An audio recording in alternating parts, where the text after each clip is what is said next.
A verb is a word that describes what does a noun do or what a noun is. That means nouns are all the words that name a person, place, or a thing. So all the actions related to all these nouns are verbs. And whatever the conditions or whatever the states these nouns are, they are also verbs. So let's see, how do we know them? First of all, we'll check what are the physical actions. That means we can see them in front of us going on all around, right? For example, this bird is flying, it's physical action. Here somebody is knocking at the door, and this is a physical action. This baby is drinking milk, and this man is mending or fixing his car. All these physical actions are being described using the words that are verbs. For example, over here the action is flying, okay, knocking, drinking, mending.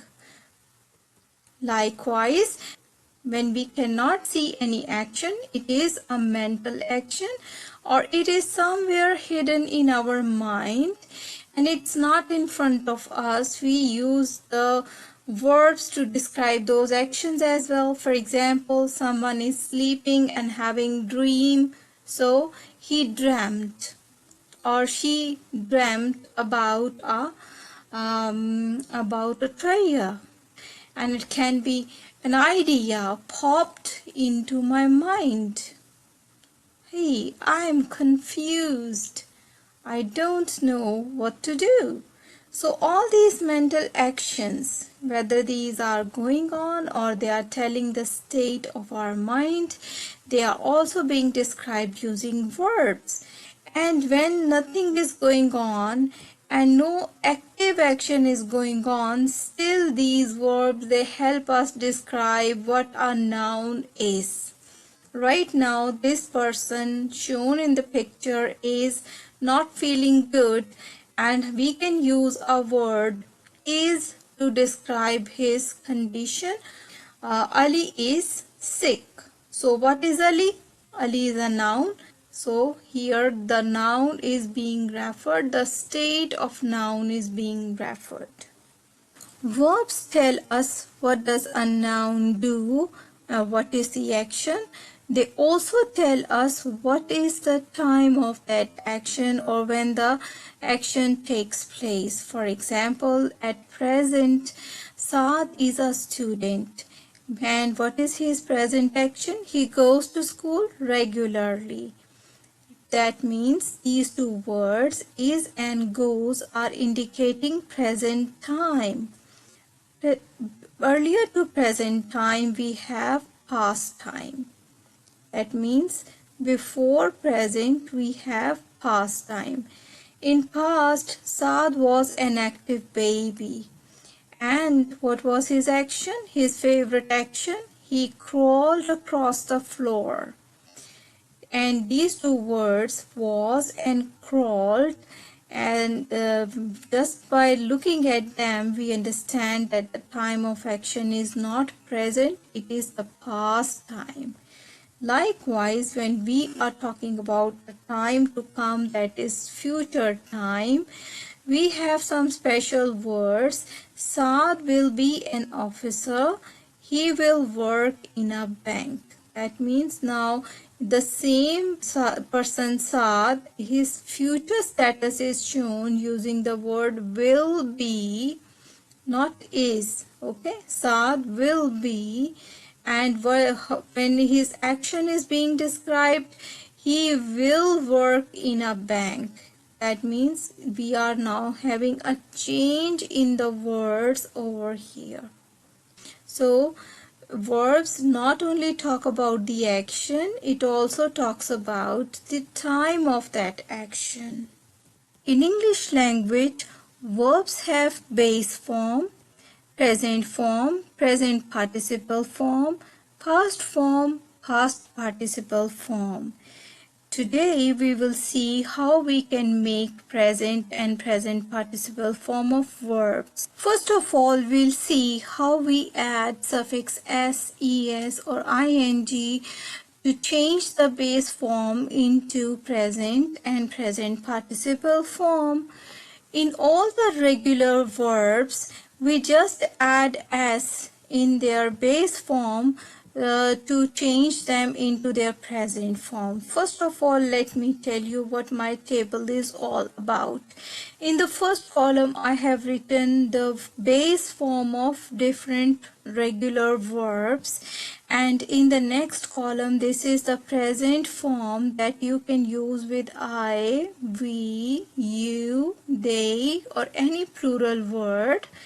Okay, so when we are using any verb with any one of these pronouns or a plural noun, we do not need any of these suffixes to be added. So without adding any suffix, the sentences can be I call, we call, you walk, they water, I play, you play, we play.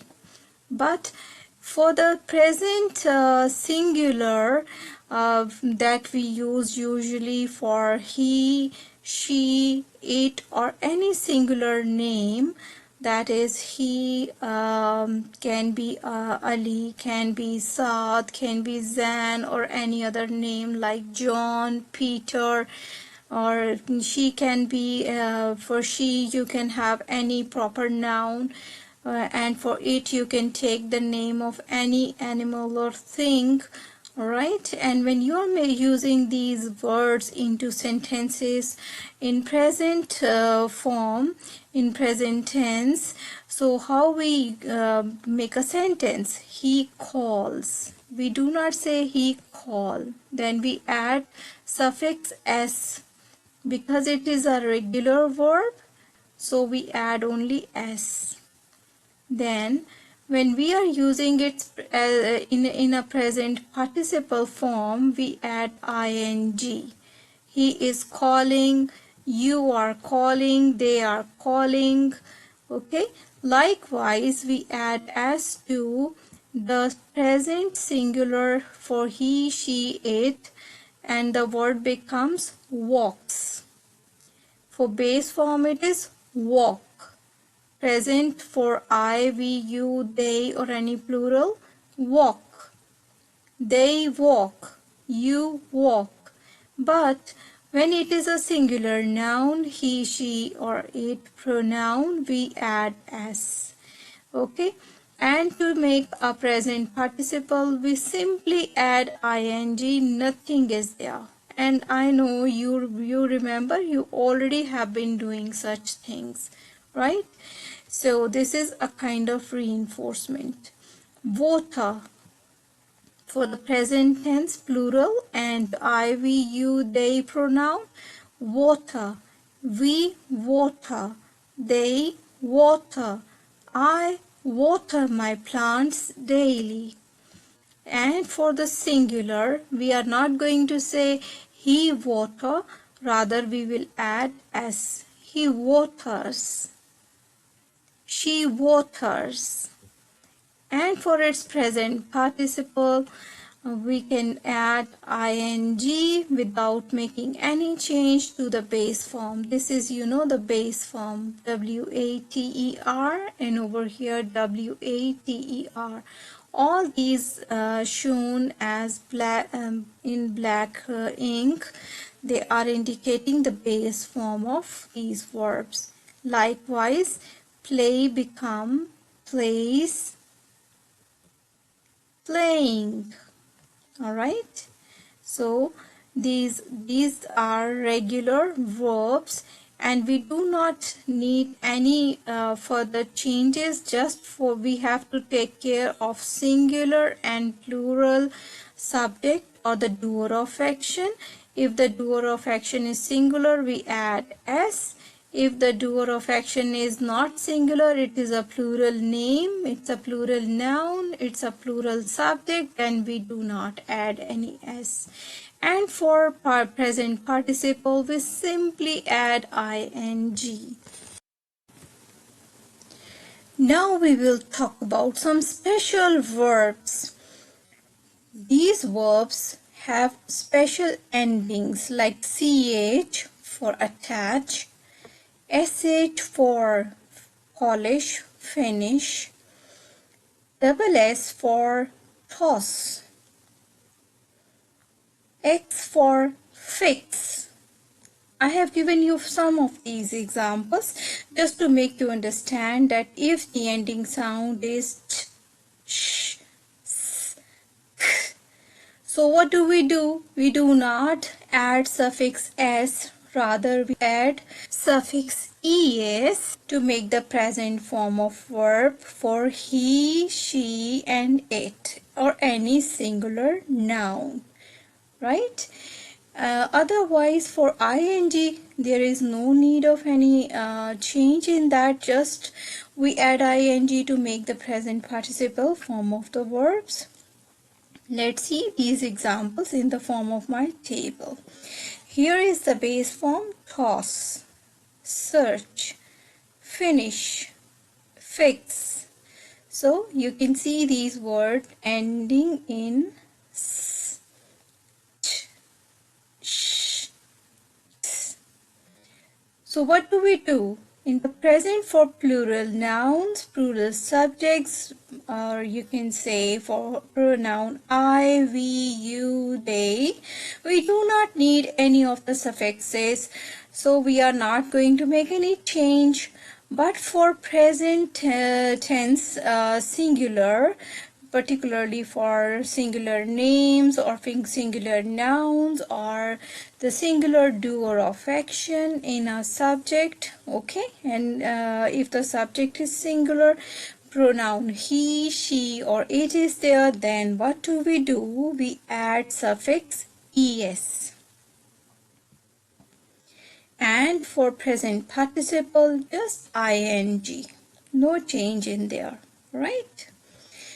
Suffix es is added and the new words, they are read like this. This is toss, toss, tosses, tossing, search, search. Search means to look for something. Searches, searching, finish, finish, finishes, finishing, fix, fix, fixes, fixing. It was pretty easy. All you have to do is to remember the ending sound or the ending spelling pattern, and you have to simply add es for these base forms of regular verbs. Dear children, some regular verbs end with E, and we have to be careful when we are making a change in the form of verb. So earlier I told you that we add suffix s or es to the base form to change some of the verbs to their present form. So if there is a verb that is ending with e, for example over here the word is smile. So what are we going to do?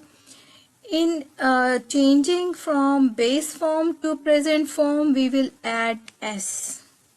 We are not going to add es because e is already there. Okay, so what do? We just write letter s and change from base form to the present form. For example, over here the baby smiles at his mummy. Another verb is write. Meena always writes neatly and carefully. The verb over here is in present form. And why are we writing this as? Because Meena is one. Doer of action is singular. We are talking about one person. So over here as well, one person. If it's a plural word, then we will not add s. It's a singular word, singular doer of action. The subject is singular, so we have added this s over here.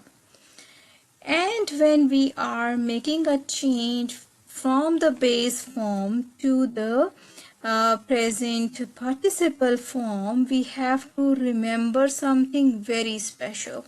What is that? We have to drop the final e before adding suffix ing to make the present participle form. For example, the same word smile. Here we did not make any change. We just added s. Okay. But when we are adding suffix ing, we will drop this e.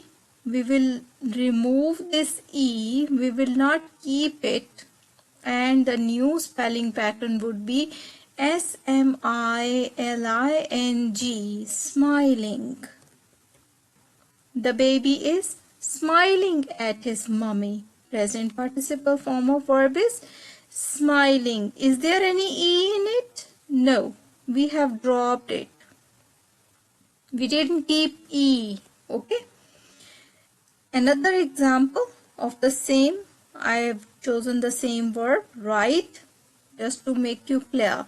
Because when it is s and we are making present form, we don't remove this e. We do not drop it. But when we are changing it from its base form to present participle form and we are adding ing, then we do not keep this e. We drop it.